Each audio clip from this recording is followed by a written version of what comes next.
à la tête d'une troupe à Lyon, mais en même temps, Planchon est quelqu'un, ça fait partie de ces autodidactes qui ont des choses fabuleuses. Je me souviens avoir été aux côtés de Planchon dans un débat à Nanterre, où il venait présenter sa lettre à Shakespeare, etc. Et avec une humilité qui était quand même un peu fausse.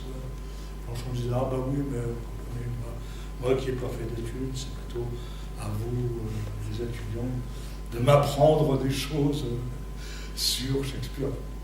Tu rigoles, il en savait 50 fois plus qu'eux. Mais ce qui est incontestable quand même, c'est que il n'a pas eu droit, lui, à ces Molières un par an dans le secondaire, qui assez fréquemment réussissaient à dégoûter assez considérablement les élèves de Molière. Il faut réussir à dégoûter les gens de Molière, même il y a des profs de français qui y arrivaient très bien. Et donc, justement, alors avec aussi l'influence de Brecht, car à l'époque, il est très brechtien, cet enracinement dans la réalité va conduire à Georges Dandin, par exemple, où ça sent vraiment le foin. Même on retourne les foins pendant, où il y a un repas, où on dit le bénédicité avant le repas, etc. Et les critiques de hurler en disant « c'est pas dans la pièce ». Ce sont des scènes muettes. Donc, mais en même temps, ça permet aussi de donner à tous les arrière-plans de Georges Dandin cette histoire d'un paysan enrichi, où il y a d'un côté la vieille ferme des Dandins, et puis de l'autre côté, nouvelle maison qu'il a fallu construire pour la petite des Sautanville, qui raconte, j'avais oublié complètement des choses sur Georges Dandin. Tartuffe, qu'il a monté deux fois de manière différente.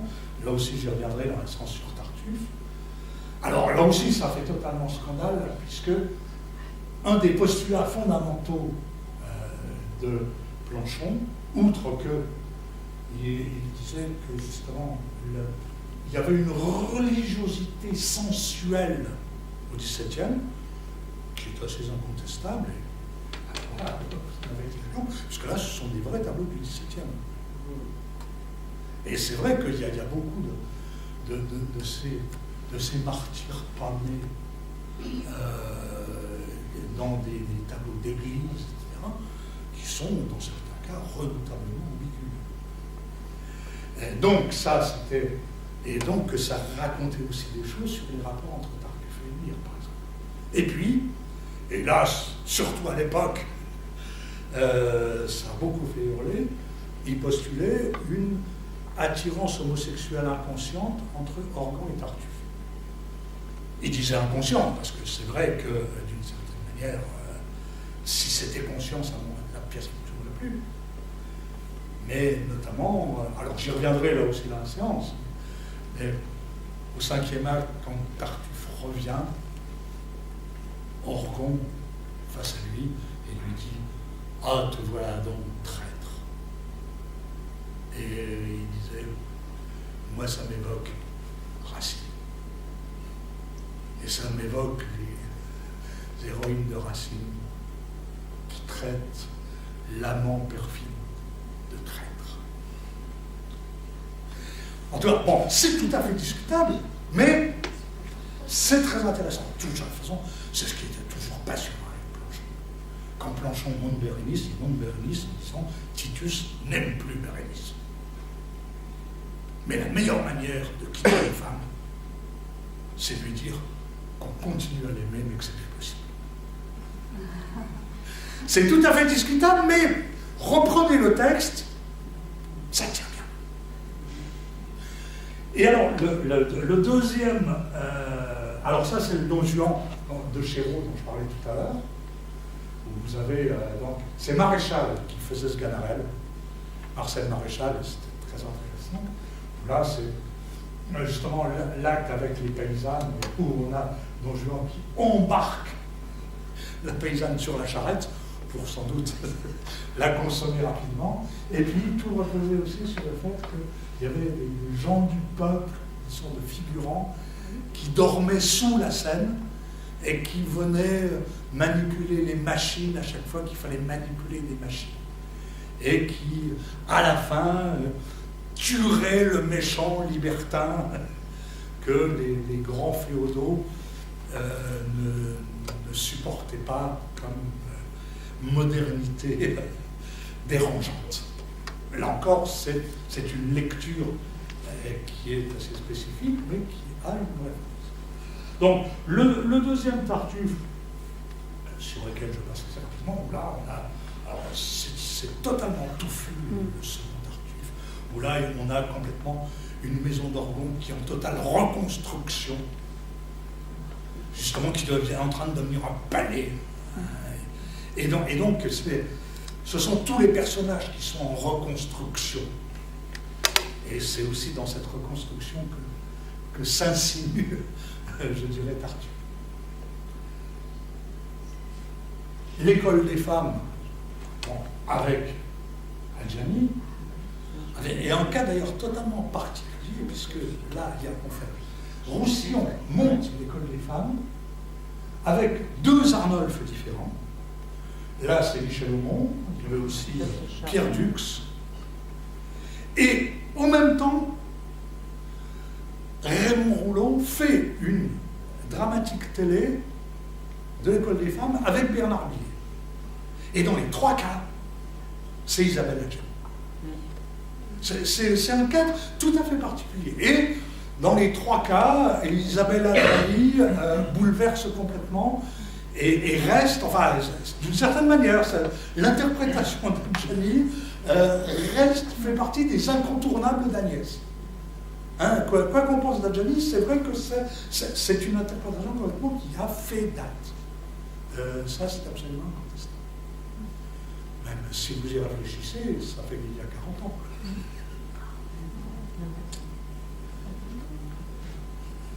Alors, le cycle de Molière, là, j'ai pris, c'est juste le décor, c'est intéressant. En plus, Molière, il prend justement les 4 pièces sur lesquelles on va travailler. C'est-à-dire les 4 grandes pièces, dans un décor unique, et avec ce qui est vraiment une troupe. C'est-à-dire, ce sont les mêmes acteurs pour les 4 pièces, et ça circule complètement entre les 4 pièces. Et ce qui en même temps est tout à fait fascinant, parce que, bon, c'est la même actrice qui joue Agnès, Célimène, mais aussi Mathurine de Montjuin, etc. Et on a comme ça des choses qui circulent de l'un à l'autre. Alors, là aussi, les spécialistes de Molière ont hurlé devant ces 4 Molières, mais une très large portion du public, plutôt un peu le public d'avant-garde, mais quand même, d'une manière assez large, c'est à ce moment-là que Vitesse est devenu un metteur en scène vraiment reconnu. Avant, même s'il avait fait des choses intéressantes avant, comme Electre, comme le partage de midi, c'était quand même un metteur en scène quasiment confidentiel. C'est là ce qui lui donne complètement un statut différent, qui fera aussi qu'il ira après à Chaillot. Bon. Le Tartuffe de La Salle, avec François Perdier et Depardieu, et c'est vrai que quand il s'y met Depardieu, qu'est-ce que ça veut dire? Peut-être qu'il faut le mettre à l'imparfait, mais c'est incontestablement. Il dessinait un Tartuffe totalement ambigu, pas forcément très à l'aise dans les scènes d'amour, parce que c'était aussi avec sa femme, et c'est pas facile de jouer avec sa femme. Mais notamment dans le rapport avec François Perrier, qui aussi a été très très grand acteur, c'était quelque chose de très fort. Le médecin volant, mis en scène par Dario Fo.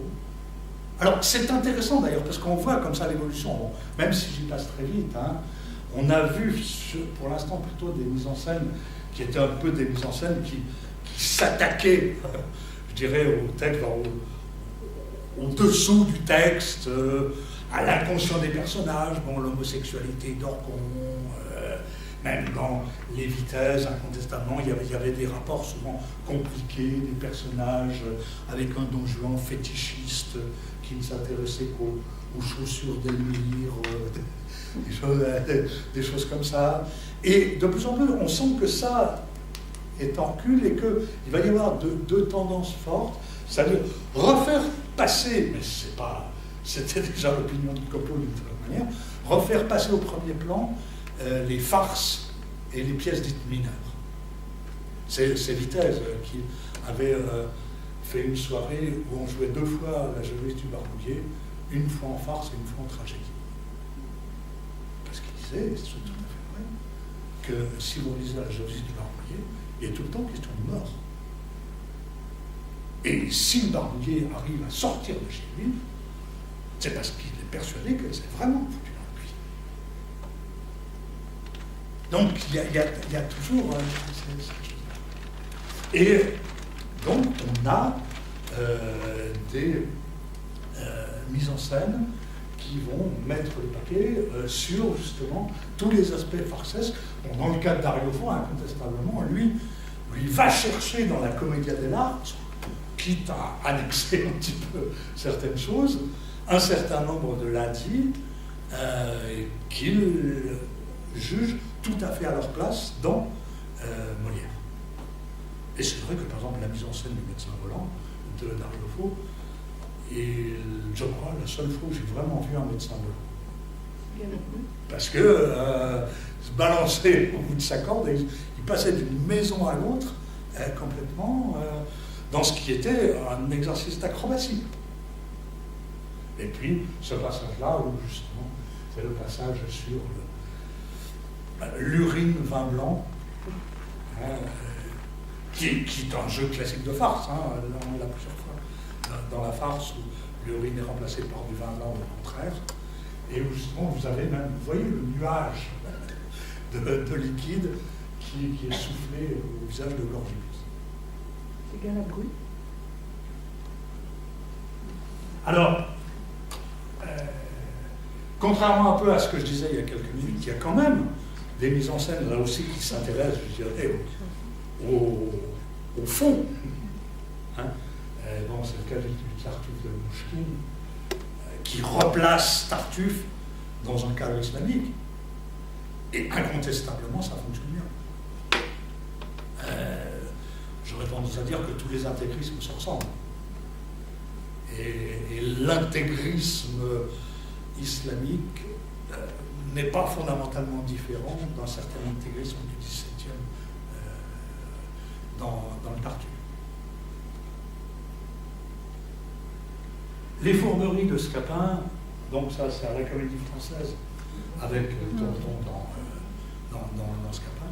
Vous remarquerez que justement, après une éclipse de plusieurs dizaines d'années, la Comédie Française est revenue dans les mises en scène importantes du Molière. Il y a eu toute une période où la Comédie Française, à la limite, n'existait plus. Sauf, bon, au moment où je suis arrivé à Paris, ça fera bientôt 50 ans, tu vois, la Comédie Française, il fallait aller la voir essentiellement dans Fédé. Parce que c'était très bon, et c'est vrai, c'était très très bon dans Fédé. Mais pour le reste, et c'est dommage parce qu'il y avait des grands acteurs.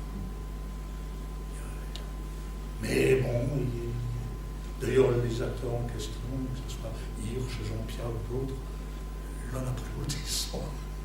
Et puis, il a fallu attendre les années 80, et c'était compliqué. Bon, il y a eu Jean-Pierre Vincent, il y a eu Vitesse, même s'il est malheureusement pas resté longtemps, il y a eu... Et petit à petit, la Comédie Française est redevenue un des lieux où le théâtre se fait, tout simplement.